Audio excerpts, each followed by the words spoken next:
Hello, everyone, and welcome back to the Australian CFO Summit. In this session, we will be uncovering some best practice tips from a seasoned CFO who has consulted over 100 startups and scale-ups. My name is Tori McBride. I'm one of the CFO community leaders and part of the marketing team at Wheel. If you're not familiar with Wheel, we are the leading spend management solution in Australia, helping finance teams of all shapes and sizes to control spending and streamline their back office admin. Now, Wheel are the team behind this event, but we couldn't do it without our wonderful sponsors. So we want to say a big thank you to our sponsors today: Visa, Translucent, Fathom, Trace, Mayday, and CFO Mag for making today possible. Now, in case you're only just joining us, I'm going to do a bit of housekeeping. So a quick reminder of the house rules today. We do want this session to be interactive, so feel free to ask any questions. To do that, please pop them in the Q&A function. We also have a chat function at the bottom in your little Zoom toolbar panel, so please do use that as well. We'll make sure the speakers answer your questions as best they can, either during the session, or if we happen to run out of time, we'll make sure they're answered after the session. So now that the housekeeping is out of the way, it is my pleasure to hand over to today's experts. We have Ryan Barnes, Managing Director at Twilio, and Stian Horn, Customer Engagement Manager from Fathom. Welcome both, guys. And I will hand over to you. Thank you so much. Yeah, look, quite a crowd joining us today by the looks of it. It's fantastic to see. I hope everyone is as excited as I am for what we have lined up today. So I think we don't have to wait around. Welcome everyone to today's session. So yeah, my name is Stian. I am the Customer Engagement Manager at Fathom for the APAC region. And for everyone tuning in today, I would say that this is probably the best decision you've made all week. Why is that? Well, because today, as the title of the webinar suggests, you'll be getting best practice tips from a CFO consulting to over 100 startups and scale-ups. And no, the CFO in question is definitely not me, but the amazing Ryan Barnes from Twilio. So thanks for being here, Ryan. Thank you, mate. Appreciate it. Now, Ryan is here to essentially share his playbook for successful CFOs and finance teams, giving you all some practical tips, insights, and ideas to take back to your own companies. So, Ryan, for those who might not know you yet, can you just tell us a little bit about yourself, your background, and perhaps also what led you to start Twilio? Thank you, mate. I appreciate it. Well, Twilio was started out of a passion for early stage business. And my career as a finance professional sort of started in a classical way of working in a large mid-tier accounting firm. I was an auditor for a while. I then moved into a large multinational business. So I got this pedigree around mid-tier firms and large companies. But then in my mid-20s, I moved into startups, and I didn't look back. I was fortunate to go on 2 prolific startup journeys over the last sort of 10 years. And about 5 years ago, I've working with my business partner Stuart, we've moved out of full-time C-suite roles and into early stage consulting. So the passion and experience from being in the C-suite role and going through all the trials and tribulations of that is sort of morphosized into this consulting business for early stage companies. And I think for us it's just about helping as many people as possible. Like, we love working with startups, scale-ups, whatever you want to really call them, and work with entrepreneurs to try to positively impact their business and the way that they do things. Absolutely. And sort of just to, start a kickoff with some tips right away. So one thing that I've heard you mention a few times in the past is that you believe it's crucial, essentially, for a CFO to have an owner's mindset. Do you care to just explain a little bit what that means to you and how it might impact your approach as well? Yeah, I do. I think that CFO is the natural partner to the CEO, most generally speaking, and as a result of that, they often need to sort of understand the entrepreneur, and to do that, you need to also be an entrepreneur. Like, a CFO, or an accountant can quite classically be painted conservatively as this type of risk-adverse person, but you really need to find a way to partner with those individuals. And what I like to say is to help people take responsible risks. And I think that's what's really, really important. And if you don't do that with an owner's mindset, then it's potentially limiting. The other thing I'll probably mention is that, when you are working in a business and you are, in the CFO role potentially, there's always the inevitability that you may become an owner some way through option plans or wanting to do that. So like, it's a natural progression. I think that if you don't also want to be an owner, it would be kind of strange as well. Like, you've got to kind of think about these things. Like CFOs also naturally evolve into being great CEOs. There's a bunch of research on this as well, because of the financial literacy that comes with being a CFO and seeing a lot of great things, and then potentially one day venturing into it. And you may also pave your own entrepreneurial path as well by starting a business one day and things like that. Like the CFO is given this position of getting to see another entrepreneur operate and partner with them. And the really cool thing is when you get a chance to do that, in multiple businesses and see what different operators look like. I remember my experience working in the Sam Prince Group. There was 4 or 5 CEOs, and we had myself as a CFO in a shared service function, and it was horrifically busy, but it was also like really interesting because I was working with 5 different CEOs, and they were all asking and doing things differently. And I think as a CFO, you get to observe that, across different people, and then eventually find a way to apply that into your own sort of path. Absolutely. I think it's a great tip right off the bat there. Now we're going into a few different topics today. The first one that I kind of wanted to start with is this thing around sort of team resourcing, which I think is something a lot of people, wonder about. And I know you're quite passionate about this, idea of building efficient and strong finance teams right from the get-go. Do you have any sort of strategies you recommend for doing just that? Yeah, look, we often would talk about like trying to turn finance into a profit center, because, when you're looking at, doing a budget, there are so many parts of the business that aren't revenue generating, and rarely is finance one of them. So like, you've got to try to shift that paradigm a little bit. But when you are looking at the budget, you've got to kind of rationalize with the fact that it is a cost center in that way. But in doing so, if you sort of imagine that you have a certain amount of money to run a finance team, then you've got to be really, really cautious about that. And there are multiple ways of doing that. Like the first one is sort of like thinking about whether it's outsourcing or offshoring, and there's totally a difference between those things. Like, if you want to outsource something like payroll, you do it because you don't have the expertise. And then the idea of offshoring is kind of painted in a really strange way of it being like this sort of disjointed thing. Like, it really needs to be rephrased as like having a global team. Like, the big tip for me is that, like, I think a finance team, and I need to make the assumption that you've got at least more than one person in the finance team, that you have to have a hybrid of global team members. That means that there will be some team that will be probably located outside of Australia, and you can tap into really great resources, but you have to bring them into the team just like you would anyone else. I mean, that way, you might be able to have, a 3 to 4 FTE based finance team that would otherwise be more like 2 if it was all done for Australian resources. Like, for example, if I was going another startup again, and I was a CFO, like my first and last hire would definitely not be within Australia. And I would be really careful about the types of arrangements with those. And I would want to sort of stay away from part FTEs where you might be using someone and they have other clients and you're not really getting what you need out of them and they're busy.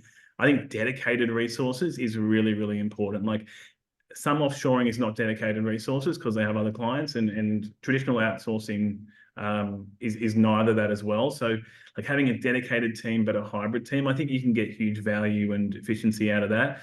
And the other one is like just really good cost-effective technology stack stuff. So like, I know we're going to talk about it a little bit later on, but like, this idea of like, how much the subscriptions are for the finance function and things like ERPs and things like that you should try to really push back as far as possible, whilst utilizing a whole bunch of great tools to make the whole thing cost effective. I think that's where you do have to kind of, reconcile with the fact that finance is a cost center from that respect, but then later on, the way you behave, you want to try to influence things in more of a profit center way. Absolutely. Yeah, look, I think that it's just pretty good insight right from the get-go as well. So I think as well, one thing is sort of, building that team as well. But then once you have, the team established, I want to kind of just see do you have any sort of examples of maybe like an initiative that you've implemented, at some stage of your career that you've seen that's, significantly improved team performance within the finance team as well?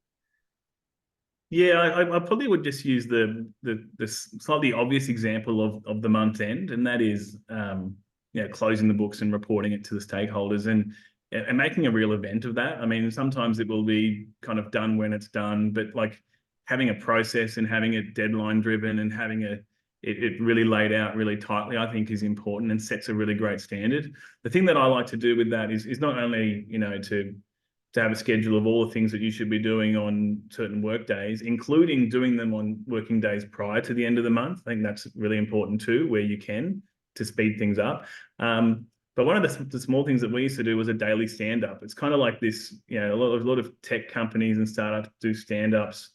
And I like daily stand-ups kind of full stop, but that might be a bit too much. But in and around the month end, one thing that we used to do is that we just do a daily startup and around the month end, and that way we would kind of say from month -2 through to say month 5, if that was our entire sort of end-to-end reporting framework, then we would try to meet every single day and try to work through what we needed to get done. So I think like the month end process is like something that you should really spend a lot of time on, and I think the team will get a lot out of it. I've also thought about this concept of like working papers where, we often see it when we talk with clients and just sort of kind of your run-of-the-mill bookkeepers, is that there's very rarely working papers.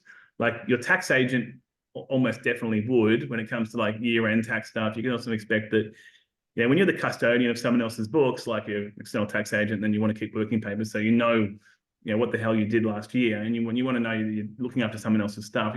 I still think like that's important, even if you are an internal CFO, that like you do have really, really great working papers and you are running the month end as if you were doing it for somebody else.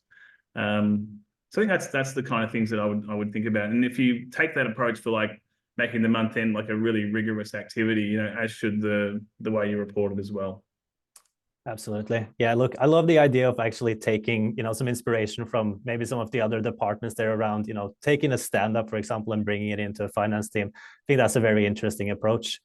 And look, I think team resourcing is probably something we could, dedicate a whole session to. But just so we can move on to the next topic as well, something that I know is also really important for, CFOs and finance team, this thing around, building networks and having influence, which I know we sort of touched on a little bit around that owner's mindset.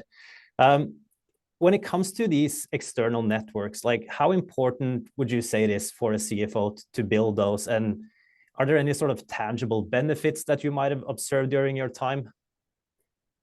Yeah, absolutely. I mean, when I was a full-time CFO, and I still do it today, is trying to take a little bit of time out of your week into making sure that you are doing some type of networking. My business partner has pushed me to my absolute, introverted limits into, going out and seeing and speaking to as many people as possible.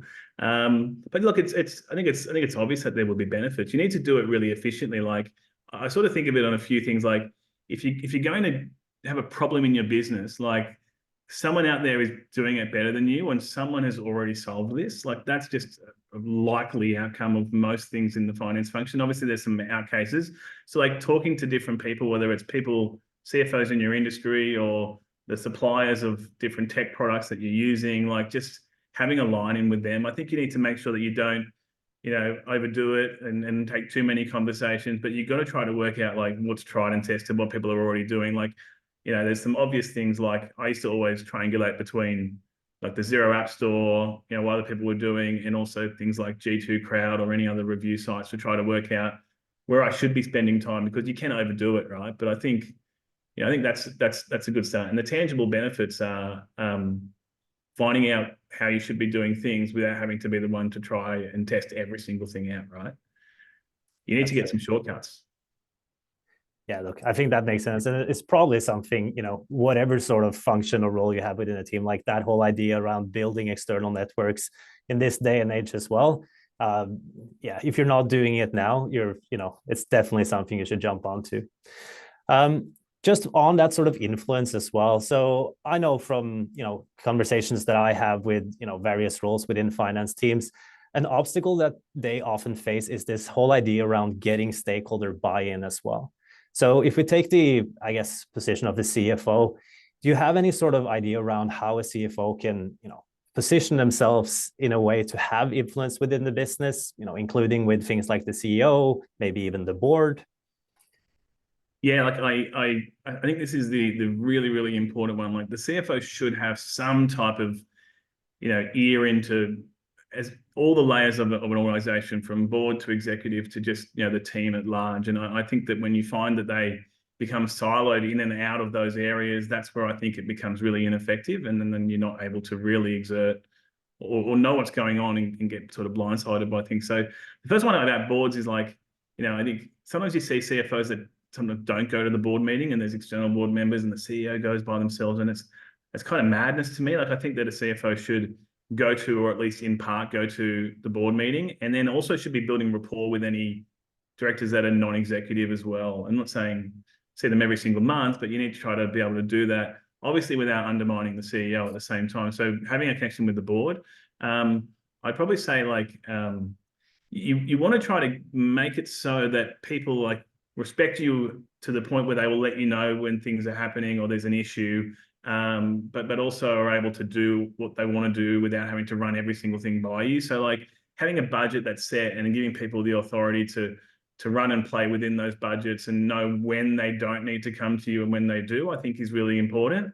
And I've sort of got this approach that's been gifted to me over time, is this concept of like a tight, loose, tight framework, where you may sort of come into something and manage it really tightly, and then you would loosen up a little bit and let it sort of go and sort of watch how people are behaving, and then come in tight, often without telling them when you're going to be doing it tight or loose, so that you can, not to say keep them on their toes, but, you want to make sure you're going into the detail and keeping out at times. And, you just got to, build great rapport with people. Like you've got to make sure that people trust you.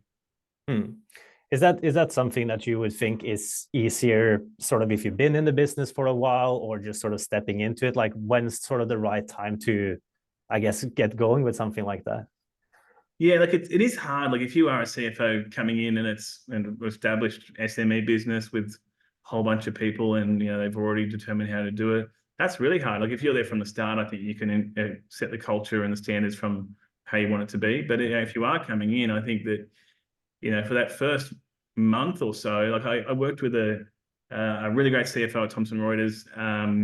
He came from the US, but he was an Aussie guy, and he came in, and then for the first month, he just did one-on-ones with like every single person in the finance team. I think he did no real work that first month, but that was real work, right? I think that if you are going to come into a business, especially, like, you need to allocate a huge amount of time for coming in and understanding people, opposed to like coming in and getting in with busy work straight away. So I think you need to make a huge effort. Absolutely. Look, I think this is another topic that we probably could have dedicated a whole session to. But I want to move into just another topic, and I think you can't sort of get away from it. We're on a tech webinar, so I want to talk a little bit about sort of systems and tech as well. And I think a question that, I hear all over the place, if that's, at events or in meetings with, prospects, is this idea of, what should a tech stack look like? And maybe like specifically in like a startup or a scale-up environment. So do you have any sort of recommendation for those sort of early stage startups, or even scale-ups for that matter, on a recommended tech stack, and perhaps why that is as well?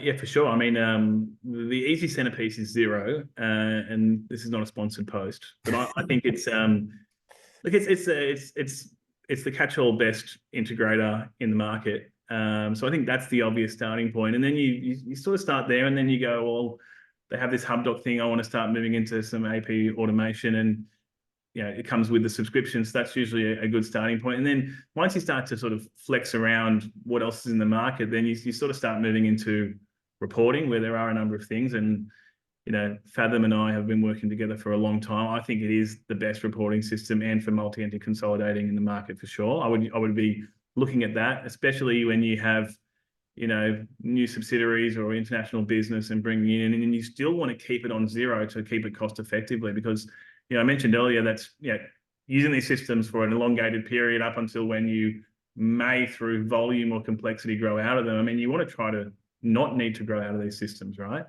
When it comes to like things like payroll, like I've got a strong lean towards like the Hero Pay, which was previously KeyPay before it got reacquired by the Employment Hero business. So I think that's the best sort of payroll system in the market. Like I like Hero Pay integrating into Xero rather than using Xero's native payroll system. Like in inventory, there are a few options, and I think you should move away from Xero's inventory early as possible would be my guide there. You know, look into things like Unleashed or Sin7.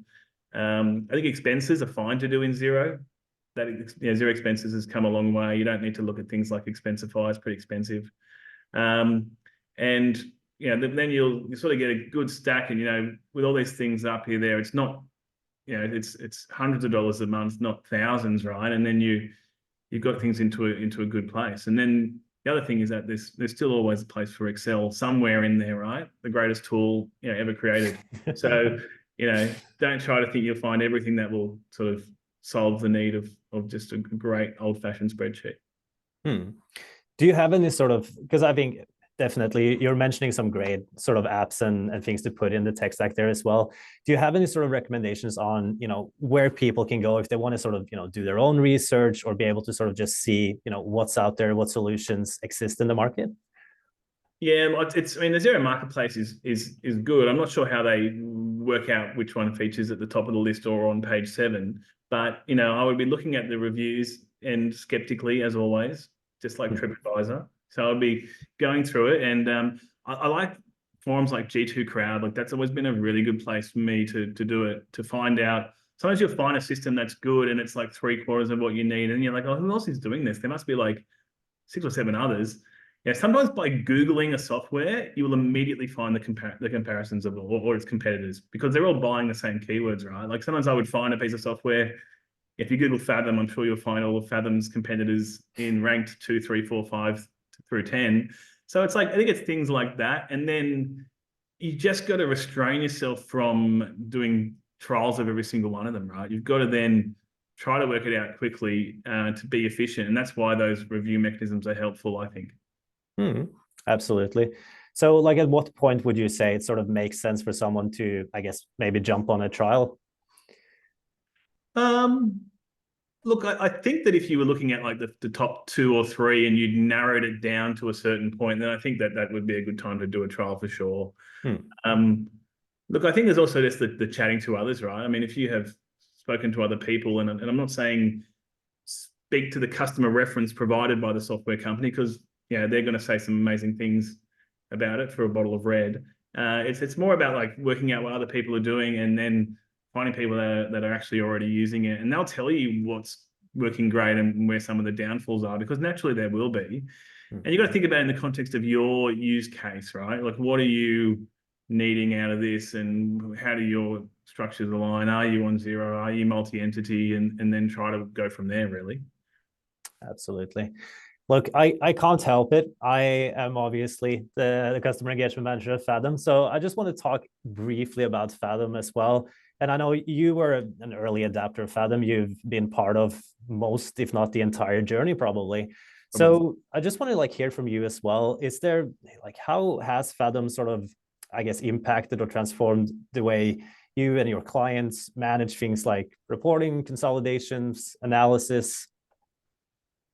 Yeah, well, look, we run a virtual CFO consulting business, so we put a lot of emphasis on like the month end and the reports and the accuracy of those things, and it becomes a part of our product too, right? So like having like a traditional board report, which we author for all of our clients, and we basically will get all their books ready and compare it to budgets and make commentaries, and like that's really important, that there is this kind of like pinnacle at the end of it. For finance, there's obviously worksheets and all this sort of stuff, but it's this one point where you've actually got a part of the finance team, whether it's internal or external, where you're actually delivering a product to the business, and you want that to be you want it to be strong, you want it to be aesthetic, you want it to have the ability to have showcase multiple things. You don't I've sort of seen people sort of like flicking around a bunch of, they might have 3 companies and they send out like 3 Excel balance sheets and P&L out of zero, and it's just a shocking experience. So it's just about, and the efficiencies are huge. Like we do it in a way where we automate some of the commentary. We look at compliance on like a traffic light system. We've got some trends and analysis, and you can consolidate, and it takes less and less time along the way. Look, I think that it all comes down to like the month end being like a really important part, like where finance is providing a product back to the business, and same as forecasting too. Yeah, actually on forecasting as well. So I know it's forecasting obviously being like a critical part of, well, basically any business. Do you have any sort of best practices or anything that you like to share about financial forecasting in a fast growing business environment? Yeah, I do. I sort of, people kind of obsess around like three-way forecasting as this sort of like, this thing you need to aspire to. And there are certain businesses, like heavy working capital businesses, that definitely need to. And sometimes the banks may ask for it and be like really proud about not only needing that. That happened recently. Like I'd probably say, like, what kind of forecast do you need? Like, sit down and go, like, is two-way forecast, and two-way I mean just a P&L and cash flow, which most are. Do I need a three-way? Does it have to be multi-year or single year? And how many entities are involved? And just kind of clarify, like, how far do you want it to go, and how sophisticated does it need to be? And then after you sort of get that down pat, then you've got to set a calendar, or at least some sort of cadence, right? Like where if you're the finance team member, you want to go, okay, we're going to do a plan in May, June for the financial year. Then we're going to do a half-year review in December. And then that might be it, but at least you have these sort of set timeframes, and then you obviously do emergency reforecasts, in the middle and scenarios as and when sort of needed to. But you want to sort of at least set that structure. It could even be monthly, it could be quarterly. That way that everyone knows when the next reforecast is, opposed to it kind of being ambiguous. So like having something like that diarised is important. And look, I mean, there's some really easy ones about forecasting, about like avoiding hard-coded numbers and using formulas for everything. That's an obvious one. And I really like, sometimes people will do a forecast where they'll kind of go, okay, so today is, May, we're going to do a forecast from here and onwards. And that's fine to a point, but your forecast file needs to also have actuals in it as well. Like there has to be this point where you've got the actual information, let's just call it a P&L for now, for the last 12 months, and if possible, some non-financial KPIs like customers, for example. And then when you're building the forecast, you need to see this kind of like traversing from actual information into your forecast for it to make sense. Because you can build a forecast from day now without having that in the back of the mind. It just kind of can look kind of silly. Like it looks like there's like a big step change. You might go, well, is that the right run rate? Are we actually doing that? And sometimes you kind of kid yourself when you go, well, we're not really spending that much on XYZ, but the actuals are sort of 3 times the amount you're budgeting. So like an honest review of actuals and the integration between those two to see if they're amiss.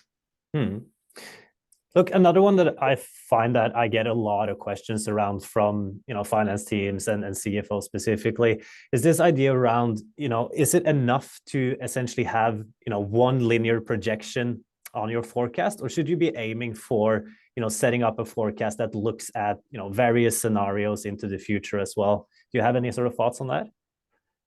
Look, I probably would say like there's always a base case scenario which should be your budget, and then if you need to do scenarios, you should do them as and when a scenario needs to sort of eventuate. Like I might have a view that might differ to others, but like one thing I generally don't like is when there's too many multiple iterations of a forecast going around.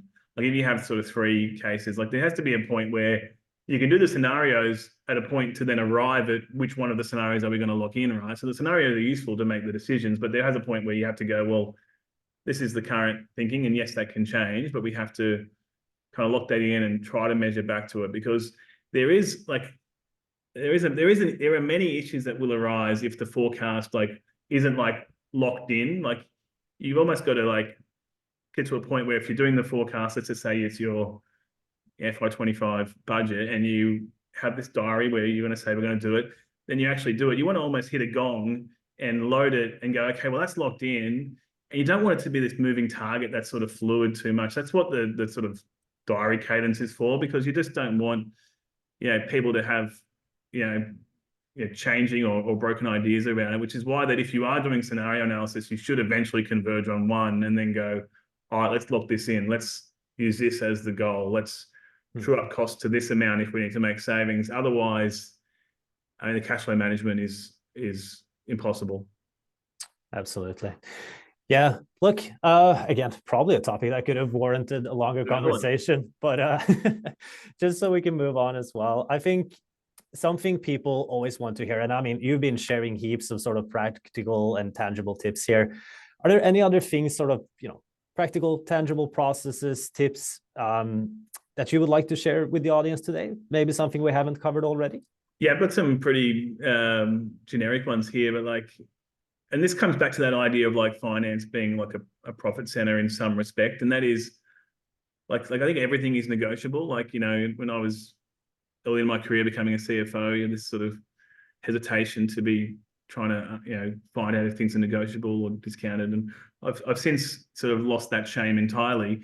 But I think that's a huge one. But also by giving back, like there has to be this win-win. Like if you're if you're just arm wrestling a supplier and asking them for a discount, like it has to be with trying to give something back to them as well. But I think that's important. Like if you are the CFO, you're going to want, like I said before, if the team members are involving you in decision making and not running around and doing their own thing, is that if they come to you because they want to bring on a new marketing agency, you can come in and sort of help them through the negotiation, make sure there's a good contract in place, make sure there's a ability to terminate it if possible, opposed to like getting into arrangements that are barely documented or not particularly optimized. And the greatest sort of joy I had as a CFO was sort of allowing people to almost wheel me into the room in the 11th hour of negotiation to sort of help things just maybe get a few wins along the way and make sure it was all tidied up. So I think that would be one. I think as a CFO, like you really want to be like that guy that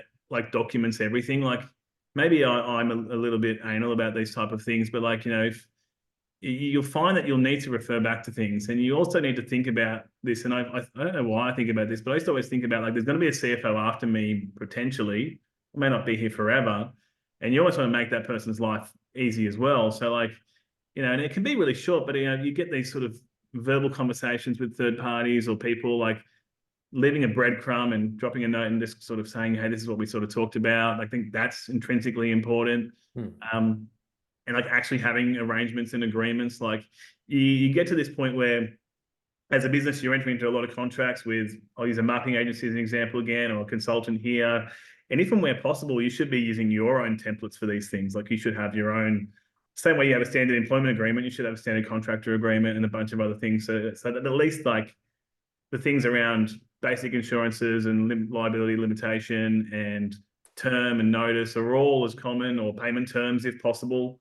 The timing of invoices. The last thing you want is like, 50 different arrangements with 50 different termination clauses, and this one's got 120 days and this one's got 30. And like those things save money too, right? I think over time, when you think about the loss in those movements of third parties.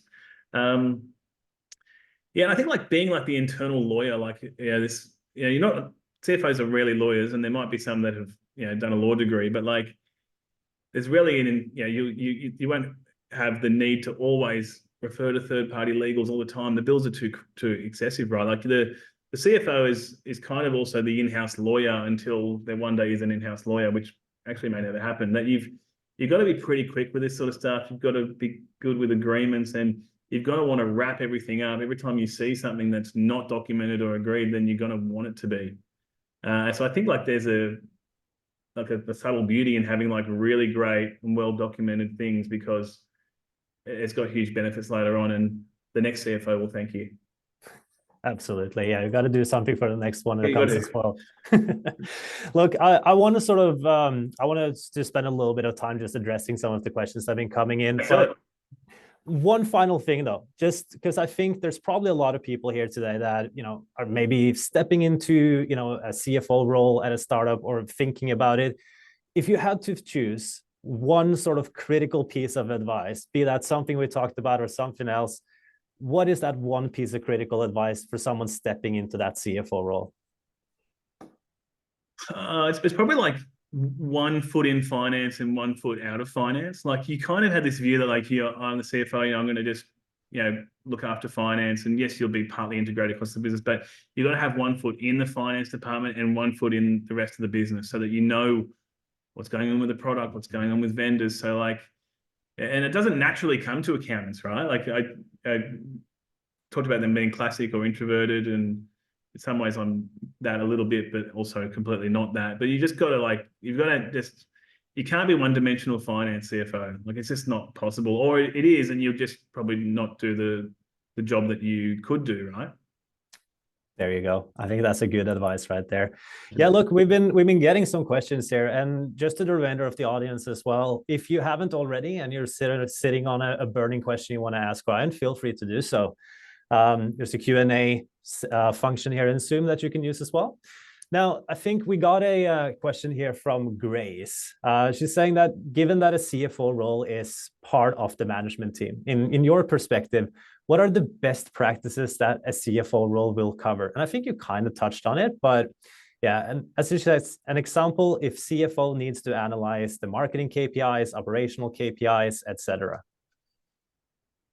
Yeah, that's a good one, because everyone will have their own KPIs, right? But I almost like, and it might be different depending on like resourcing and availability, but like what I've often seen is that the CFO sometimes compiles all of those final KPIs when it comes to a board report. Like we certainly used to do it in some other roles where everyone would submit their KPIs and then it would come up into the full board report, which has a section for, say, operations and marketing. So I would say like there should be like a yes. I don't think you can allow yourself to be intrinsically involved and go to every single meeting with third-party marketing agencies and things like that.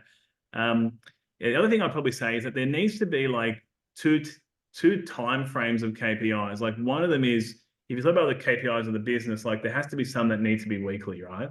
Because those things are, like I'd say, based on pulse, right? You have to make a move on them as quick as possible.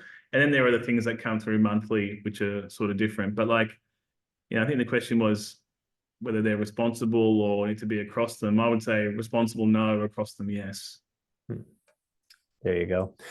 Yeah, look, there's definitely someone who's taken note of the fact that zero was sort of your first mention on the tech stack there. Yeah. So Andrea is asking, if a company is already on Maya when you arrive, would you go to the effort of moving them onto Xero? Yeah, we would. We would. I mean, look, we don't do too much traditional bookkeeping services, but we would be strongly encouraging it. Like we do have clients that have used Maya in the past. Thankfully, they've moved over to Xero. But look, the transition is easier than people realize. Like, I mean, if there's a really complex business, then sure, it's a big undertaking. But, there are a number of different programs out there that enable you to take the data out. Some of them are free. Like there was one recently, Jet something. I might have to think about what that name, but they'll help you migrate from accounting system to accounting system. And I think Xero pays them. And like they'll do it at a transactional level too, which is impressive. But look, I think you would for us, like an external consultant, like it's kind of easy for us to say that everyone should be on Xero, but like, I think it should be considered seriously. Good advice.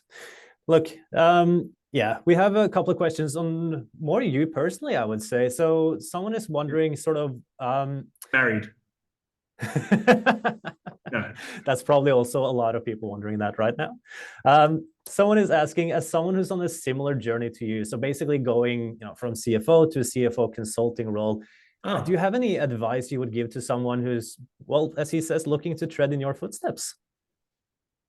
Oh gosh, it takes a bit of time. There's a transition period from going from full-time CFO into like CFO consultant, and I'd probably say you just need to think about like whether or not you're really taking on, like, you might say, I'll get 3 clients and I'll do this one Monday, Tuesday, this one Wednesday, Thursday, this one Friday. It's really 3 part-time jobs, right? So you got to kind of work out to yourself, like, are you trying to create a CFO consulting business that can sort of scale to a point, or you really just want to be like a sole trader and like sort of one man or woman army? Like that's probably like the first thing you got to think about, like what it is that you want to do longer term, and then I think you can structure things around it. One thing I'd probably say is like try to turn your full-time job into your first client. Now, I was sort of fortunate in that respect, but I've seen other people do it where you're full-time CFO, you're looking to make a change. There may be multiple reasons for that. If you can convert them into your first client by saying, well, I'll go to 2 days with you, then you can sort of free that up and there's a transition. So I've seen a few people do that, and I did that. And that sort of took the sort of weight off the obvious sort of earnings differential of the first sort of 3 to 6 months of doing that. But I'm happy to talk to whoever that is if they want some advice. It's beautiful, because we have another one here as well, who's basically asking, what was your path to becoming a CFO? And did you always know that that's where you wanted to head?